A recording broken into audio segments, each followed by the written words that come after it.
Hello, everybody, and welcome back for the second segment of the October 15th Trips and Traps. Andy Serling, Eric Donovan. We got a couple of stakes to bring you in this segment, one of them being the Champagne Stakes for 2-year-olds. Long historic race here at Belmont Park, and we're still trying to figure out how good this group of 2-year-olds is. Andy and I were just talking about it before. I think it's an okay group, and with the Breeders' Cup being out in California over synthetic, don't know that you're seeing some of the best horses that you might see here on a year-in, year-out basis, but I think this is a pretty solid group, and I think that these kind of horses are, maybe they're not top 2-year-olds now, but I think they're going to get a little bit better as they go on. We're going to look at the 3 Aspire here, who's going to get kind of trapped in trouble in the stretch here on the inside. That Super Saver going for the lead, and Discreetly Mine, the second horse in here, up there on the pace as well. Yeah, I would say I like these horses like I like a person or something. I like these horses.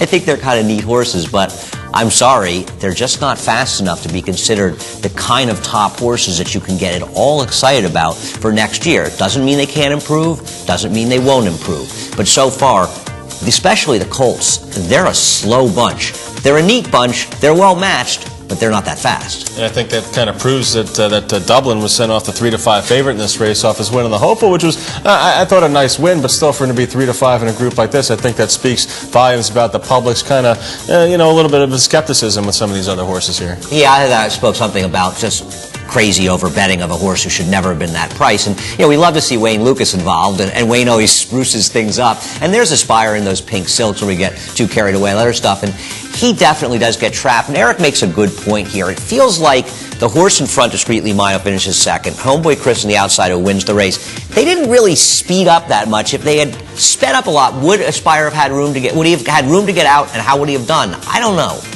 Yeah, I don't know either. He comes within, I guess, a neck here of getting second money over Discreetly Mine. Just barely gets up over the 1 Super Saver there. I think it's food for thought. Perhaps Aspire's a horse that, might be a little bit better with some more distance as the horses kind of spread themselves out a little bit more. He won't have to worry about getting trapped in a spot like that, turning for home. So, I don't know, I think he's got a little bit of a future in front of him, and I think maybe going a little bit longer, he might be okay. Yeah, I do like him as a horse. I thought in this race the being trapped was overrated because he did get clear in the last 56 yards. He was barely able to get by Super Shape for third, Super Saver for third, and I thought he should have had a little more run. I do like him as a horse, and I don't have a strong opinion one way or the other. I'll be interested to see where he goes. Will they run him on the synthetic in California Breeders' Cup Juvenile? They probably will. Why not take a shot? Or maybe they bring him right to Churchill and run him in their 2-year-old program there. Or maybe even some of these stay for the National in Remsen. We'll see.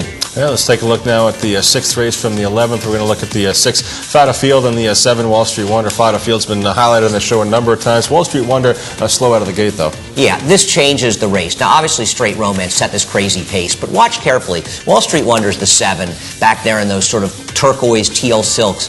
This completely changes his chances from the start. Now, he was going to have to let Straight Romance go off to this insane early lead. On the other hand, instead of being sort of outside him dictating what happens, he's 5-6 lengths behind him at the start. It completely compromised his chances. Now, Fata Field, on the other hand, who's inside of him, he didn't have any problem here. He doesn't have any speed. He's perfectly happy. He's the favorite. Once Wall Street Wonder gets left like this, Fata Field becomes a 1-5 shot. In all reality, if somebody said Wall Street Wonder is going to break 3 to 4 lengths behind the field in here, and they told you this beforehand, Fata Field would have been 2-5 in this race, if not lower. And really only, I think, rider error cost him to get beat.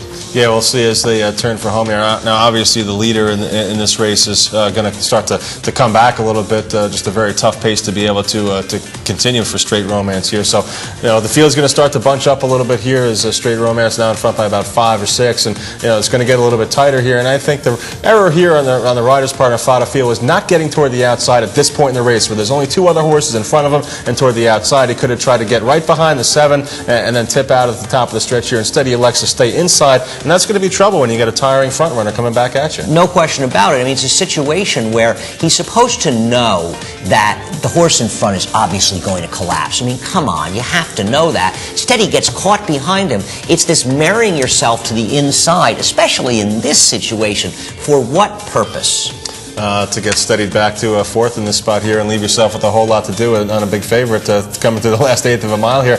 And I would have liked to see a little bit more aggression here as soon as the hole opened up. It seems like the rider, kind of took a couple of strides to make sure he was clear there before he got into Vada Field, and Vada Field obviously does come back, but just, was left with way too much to do here. Yeah, absolutely was. And this is another Joe Obvious trips and traps, and Vada Field's probably going to get one more chance at most, maybe next week at Belmont. Otherwise, I don't think we'll see him again because we're not going to be running turf sprints at Aqueduct, obviously. But this is just a case in point, and there's so many of these. And I think as we get to Aqueduct, it's going to behoove people. There are different races around the two turns at Aqueduct on the turf to look for horses that got unnecessarily buried inside. Sometimes it worked out, sometimes it didn't. But it feels like the best thing that a horse can be given is an opportunity to path. Go inside, go outside, have some room. Like driving in the center lane on the highway. If something happens in front of me, I can go left, I can go right. Yeah, it's actually, it's not a bad comparison. We've got one more race, and that race is going to be the Pebbles, which was run actually on Columbus Day as our featured race. We're going to take a look at a few horses here.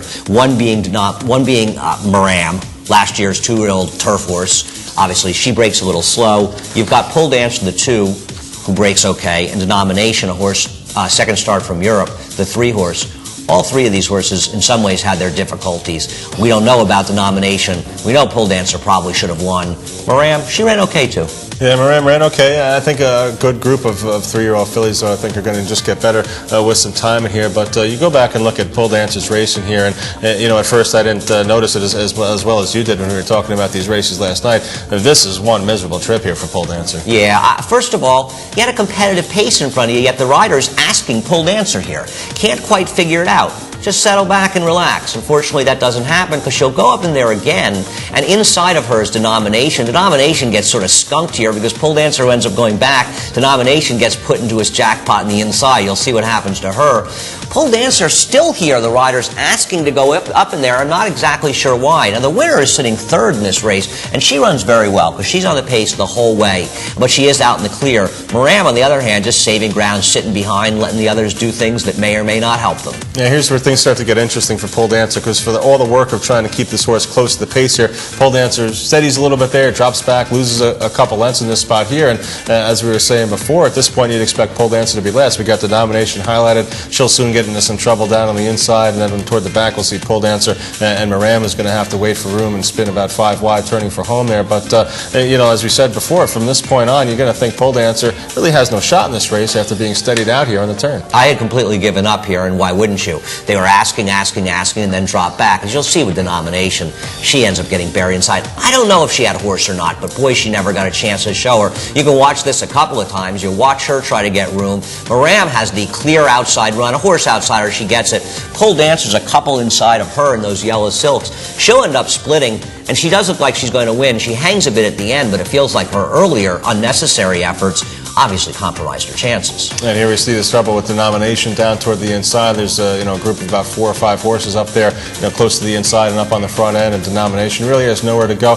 I don't know how much run she had either in this race, and I was a little bit surprised that there was so much of a price difference in the betting here between Maram and her. She was dropping out of the Beverly D, against older fillies and mares. We saw Pure Clan come back to win here at Belmont, so I thought she was a little bit chilly on the tote board here. Yeah, I didn't love her chance going in, but I do think that if you liked her, you could give her another chance. We'll see what happens in Aqueduct. Clearly, she was buried inside. Maram ran okay. She's had a lot of stops and starts, and take nothing away from the winner, Miss Catalyst, who fought it out gamely in the front end. I think a lot of horses ran okay in this race. Denomination was the one that we're on the fence as well how good she is, but she really didn't have a fair chance near.